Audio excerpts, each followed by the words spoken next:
Good morning बच्चों। Mathematics के आज के इस वीडियो में मैं आपका स्वागत करता हूं। आज के इस वीडियो में हम लोग मैक्सिमा मिनिमा से रिलेटेड एक और वर्ड प्रॉब्लम डिस्कस करेंगे।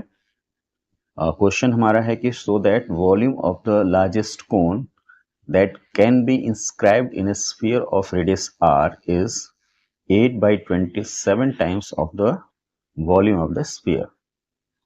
कहने का मतलब ये कि अगर हमारा ये स्फीयर है और इसके अंदर अगर हम एक कोन इंस्क्राइब करें, एक कोन बनाएं, इसके अंदर एक कोन रखें जो कि जिसका वॉल्यूम लार्जेस्ट हो। बोला कि लार्जेस्ट कोन का मतलब वॉल्यूम लार्जेस्ट हो।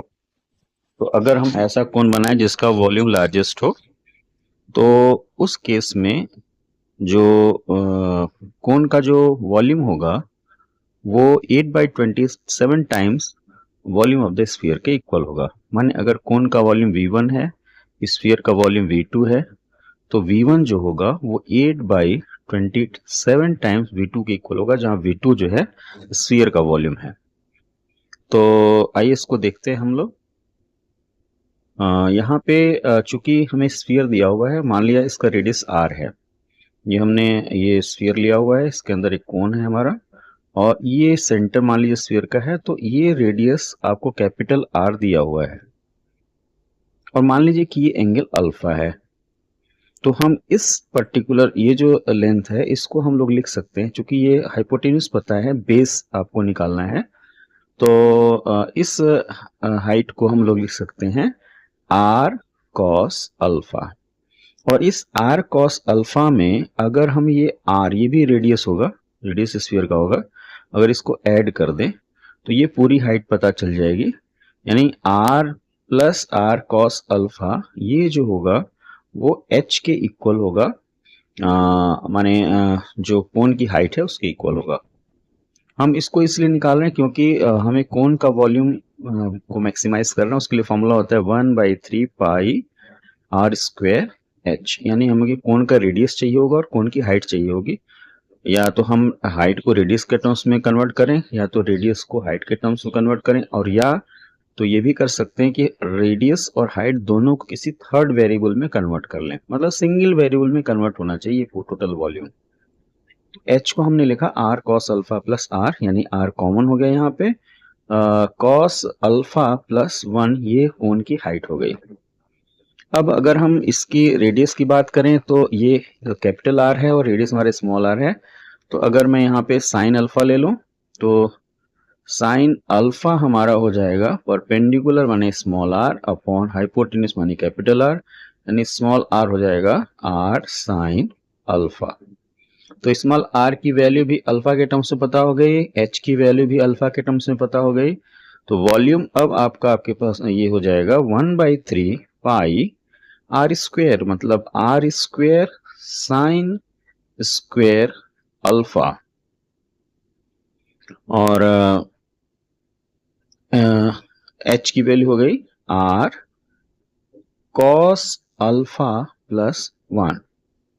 तो 1/3 पाई r स्क्वायर और ये h हो गया, तो r into R square r cube, 1/3 pi r cube sine square alpha into cos alpha plus 1, ये आपका वॉल्यूम V हो गया। और इसी को हम K, इसको हमने पूरा K ले लिया, K sign square alpha into cos alpha plus 1 भी लिख सकते हैं। तो ये पूरा का पूरा अल्फा के टर्म्स में कन्वर्ट हो गया, अल्फा हमारा वेरिएबल है। तो अब चूंकि V को मैक्सिमाइज करना है, इस वॉल्यूम को मैक्सिमाइज करना है, तो dV बाई डी अल्फा हम लोग निकालेंगे। तो ये तो कांस्टेंट है, बाहर हो गया, साइन स्क्वायर अल्फा को हमने बाहर ले लिया और इसको डिफरेंशिएट किया तो ये माइनस साइन अल्फा हो जाएगा। तो इनटू माइनस साइन अल्फा और प्लस कॉस अल्फा प्लस 1, ये हो गया, बाहर कर लिया, और साइन स्क्वायर अल्फा को करेंगे तो ये हो जाएगा 2 sine alpha into cos alpha. ये आपकी dV बाई डी अल्फा की वैल्यू हो गई। तो इसको और सिंप्लीफाई करते हैं तो k minus sine cube alpha plus cos alpha plus 1 into 2 sine alpha cos alpha. ये हो गया। अब देख रहे हैं कि साइन अल्फा कॉमन हो सकता है, तो के साइन अल्फा को कॉमन ले लिया। अब ये हो जाएगा minus sign square alpha plus ये 2 कॉस अल्फा है, इसके साथ मल्टीप्लाई होगा तो 2 cos alpha into cos alpha plus 1,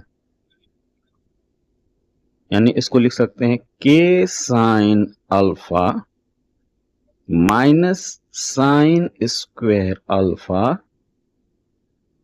plus 2 cos square alpha plus 2 cos alpha. ये अब डीवी बाई डी अल्फा को हमको करना है 0, ये 0 करना है। जब 0 करेंगे तो या तो ये 0 होगा या तो ये 0 होगा, और साइन अल्फा तो 0 हो नहीं सकता। क्यों? क्योंकि अगर ये अल्फा 0 हो जाएगा तो फिर ये कोण तो रहेगा नहीं, इसलिए जो है हम इस चीज को 0 करेंगे। माने हम लोग minus sign square alpha plus 2 cos square alpha plus 2 cos alpha, इसको हम कर देंगे 0। अब हम करेंगे क्या, इसको सिंप्लीफाई करने के लिए कि ये जो साइन स्क्वायर अल्फा है इसको भी कॉस में चेंज कर देंगे, क्योंकि रिजल्ट पूरा कॉस में, यहाँ कॉस है यहाँ कॉस है, तो इसको भी कॉस में कन्वर्ट करेंगे। तो माइनस साइन स्क्वायर अल्फा को कॉस में लिखना होगा तो 1 माइनस कॉस स्क्वायर अल्फा ऐसे लिख दिया, plus 2 cos square alpha plus 2 cos alpha is equals to 0। अब इसको हम इसके आगे करते हैं, माइनस को अंदर कर देते हैं तो -1 प्लस कॉस स्क्वायर अल्फा और plus 2 cos square alpha plus 2 cos alpha is equals to 0। -1 plus cos square alpha plus 2 cos square alpha, ये हो जाएगा 3 कॉस स्क्वायर अल्फा। तो -1 plus 3 cos square alpha plus 2 cos alpha is equals to 0, यानी 3 cos square alpha plus 2 cos alpha -1 is equals to 0। अब इसको factorise कर लेंगे तो 3 कॉस स्क्वायर अल्फा लिखा, इसको लिखा 3 cos alpha minus cos alpha, तो ये 2 कॉस अल्फा हो जाएगा, -1 इज इक्वल्स टू 0। 3 कॉमन ले लिया तो 3 कॉस अल्फा कॉमन ले लिया, 3 कॉस अल्फा को हमने कॉमन ले लिया, तो यहाँ पे आपका बचेगा कॉस अल्फा प्लस 1 और यहाँ पे -1 कॉमन ले लिया, तो यहाँ पे आ जाएगा cos alpha plus 1 is equals to 0, माने कॉस अल्फा प्लस 1 एक ब्रैकेट में और दूसरे ब्रैकेट में होगा 3 कॉस अल्फा -1 इक्वल टू 0। अब या तो कॉस अल्फा प्लस 1 0 होगा या तो ये 0 होगा। ये कॉस अल्फा प्लस 1 0 होने का मतलब कॉस अल्फा निगेटिव, यानी एंगल आपका जो होगा वो ग्रेटर देन 90 हो जाएगा, यानी ये रिजल्ट एक्सेप्टेबल नहीं है। तो हम इसको लेंगे 3 cos alpha -1 is equals to 0, यानी cos alpha is equals to 1/3।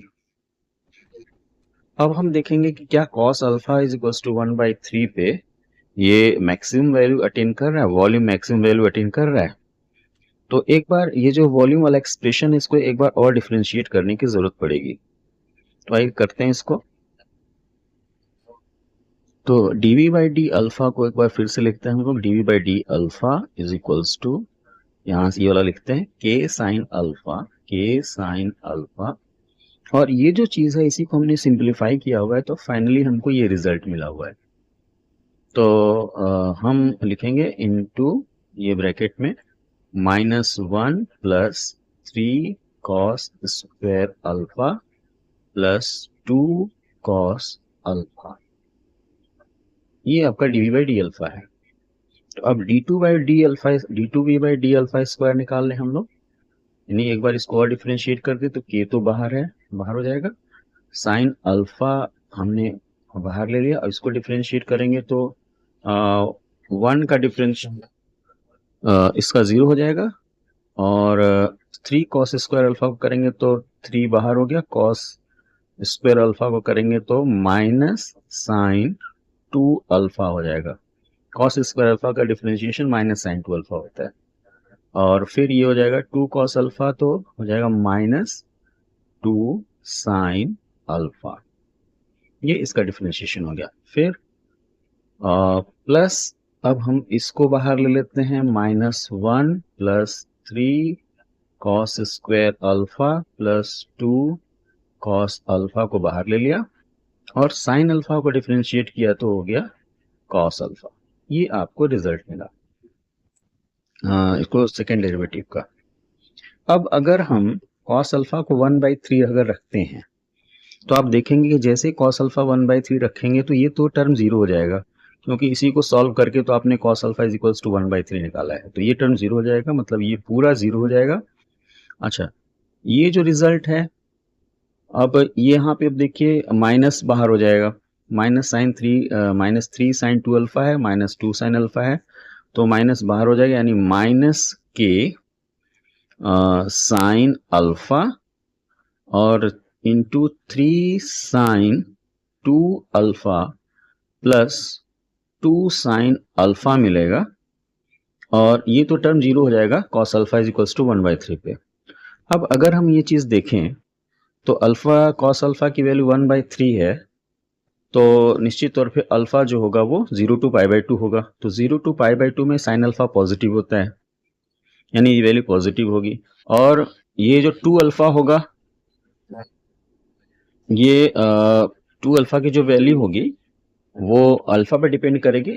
अगर अल्फा इस तरह है कि ये 0 to 90 आ रहा है तो भी ये पॉजिटिव हो रहा है, और अगर अल्फा इस तरह है कि 2 अल्फा हमारा 90 to 180 आ रहा है तो भी ये पॉजिटिव होगा, यानी कुल मिला के ये भी पॉजिटिव होगा, ये भी पॉजिटिव होगा, और ये पॉजिटिव है, तो कुल मिला के हमारा जो अल्फा की वैल्यू रखेंगे, जब cos alpha is equals to 1/3 यहाँ रखेंगे, उस केस में हमको निगेटिव वैल्यू ही मिलनी है।